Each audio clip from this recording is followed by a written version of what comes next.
आज देव उठनी एकादशी के शुभ अवसर पर भगवान शालिग्राम व तुलसी का विवाह संपन्न हुआ। इसी के साथ आज देव उठेंगे तथा मांगलिक कार्य आज से फिर शुरू होंगे, जो शुभ तिथि के साथ 11 दिसंबर तक चलेंगे। इस दौरान वैवाहिक कार्यक्रम व गृह प्रवेश मांगलिक कार्य संपन्न होंगे।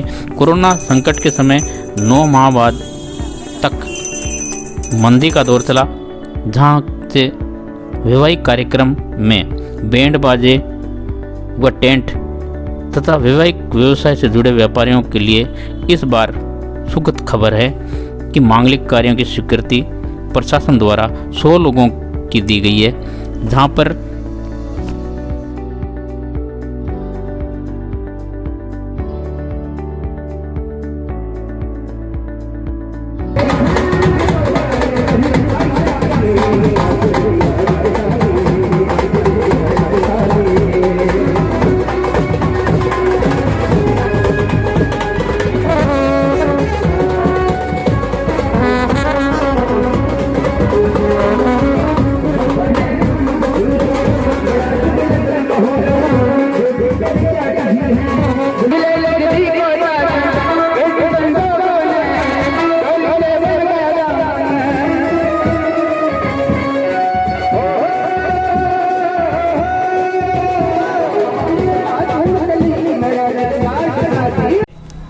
आज से विवाह शादियां स्टार्ट हो चुकी है और जो सरकार ने गाइडलाइन जारी की है 100 व्यक्तियों की, तो हाल ही में पंचायत चुनाव के कल पंचायत चुनाव का पहला चरण समाप्त हुआ है।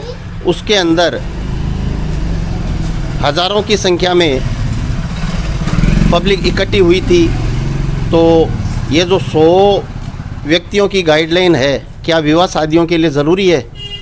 मेरा जहाँ तक मानना है, ये गाइडलाइन चुनावों में भी लागू होनी चाहिए, क्योंकि ये महामारी सबके ऊपर है। तो नेता लोग इसके अंदर भेदभाव क्यों बरतते हैं? ये गलत है, एकदम सरासर निर्णय। धन्यवाद।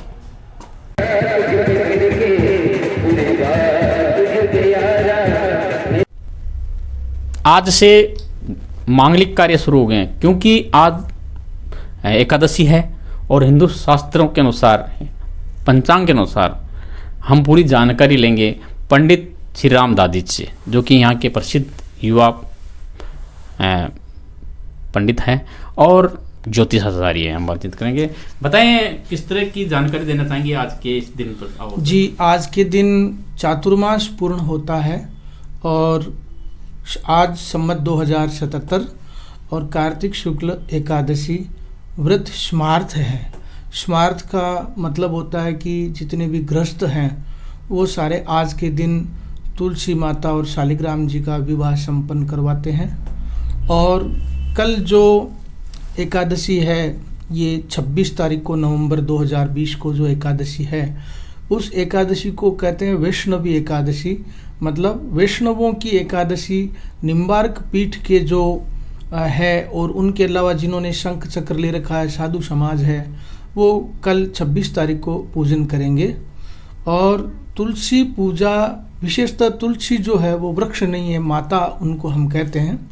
और वैसे हमारी भारतीय परंपरा जो है, संस्कृति है, उसमें जितने भी प्रकार के वृक्ष होते हैं उन वृक्षों की विशेष पूजा अर्चना का दिन होता है। जैसे आंवला नवमी है, तुलसी विवाह उत्सव दिवस है, अथवा जिसमें पीपल पूजा है, बड़ की पूजा है, नीम की पूजा है। तो हमारे शास्त्रों में जो है वृक्षों की पूजा करने का विशेष महत्व बताया है।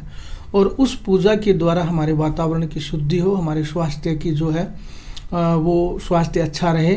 इस प्रकार से हमारे तुलसी पूजा का भी विशेष महत्व है। तुलसी में विशेषतः पारा होता है और तुलसी को कहते हैं कि भाई कभी भी मंदिर में जाओ, तुलसी ले, चरणामत ले, तो उस समय पंडित जी मंत्र पढ़ते हैं कि अकाल मृत्यु हरणम सर्व व्याधि विनाशनम विष्णु चरणोदकम पित्वा पुनर्जन्म न विद्यते। यानी अकाल मृत्यु जो होती है, एक्सीडेंटल मौत, जैसे हृदय रोग से मौत, कर्क रोग से मौत, तो ऐसे व्यक्ति जो तुलसी के सहित चरणामत लेते हैं तो उनकी ऐसी मौत नहीं होती है। नेचुरल डेथ जो होती है वो उनकी होती है, जो उम्र पा करके जो होनी होती है। क्योंकि ये तो अटल सत्य है। और ये जो चीज़ है वो तुलसी लेने से, अच्छा तुलसी को दांतों से नहीं चबाना चाहिए क्योंकि इसमें पारा होता है जिससे दांत खराब हो जाते हैं। इसलिए तुलसी को डायरेक्ट छोटे टुकड़ों में लेके पानी के साथ में इसको डायरेक्ट ले लेना चाहिए। और ऐसा करने से तुलसी अंदर जाएगी तो ये एंटीबायोटिक है, मतलब ये अपने गुण है जो कीटाणुओं को नाश करती है। और इसमें बताया जाता है कि कर्क रोग, जो कैंसर का रोग होता है, उसमें भी तुलसी लाभदायक है। और वैज्ञानिक हार्टमैन ने एक यंत्र के द्वारा और कई प्रतीक चिन्हों को उसने मापा था, और उसमें सबसे बड़े महास्रोत्र जो होते हैं सकारात्मक ऊर्जा के, उसने पाया कि उसमें सालग्राम जी और स्वस्तिक जो अपने घर में बनाया जाता है उसमें सबसे अधिक पॉजिटिव एनर्जी है। उसमें जैसे अपन उसका परिमाप करते हैं तो उसको बोलते हैं 22 मात्रा, 1 2 3 4 5। तो उसमें जो है सालग्राम जी में जैसे अन्य अन्य स्रोतों को उन्होंने मापा था, तो वो चर्च में भी गए थे, तो वो है जो अन्य धर्मों की जगह भी गए थे, राम जानकी मंदिर में भी गए थे, तो उन्होंने चीनी कछुए को भी मापा था, इजिप्ट के नेत्र को भी मापा था, उन्होंने रूस की चाबी को भी मापा था। तो उन्होंने इन सब को मापा, तो किसी में 500, किसी में 700, किसी में 900 और किसी में 1200। राम जानकी मंदिर में 12,000 22 मात्रा मिली। तो फिर वो सालग्राम जी के पास में गए तो वहाँ 70,000 22 मात्रा मिली। और स्वस्तिक के पास में जो कुमकुम के द्वारा पूजा जाता है प्रतिदिन घर में स्वस्तिक, उसमें 1,00,000 22 मात्रा पॉजिटिव एनर्जी मिली। तो इस दिन जो सालग्राम जी के साथ में तुलसी माता का विवाह है जो करवाया जाता है, इसका साइंटिफिक ये रीज़न है कि भाई इसमें जो है 70,000 22 मात्रा पॉजिटिव एनर्जी तुलसी में, घर की तुलसी में आ जाए, और उसको हम जैसे ही ग्रहण करें करते ही अपने रोगों को ये छूमंतर कर दें। ये थे हमारे भी तो जिन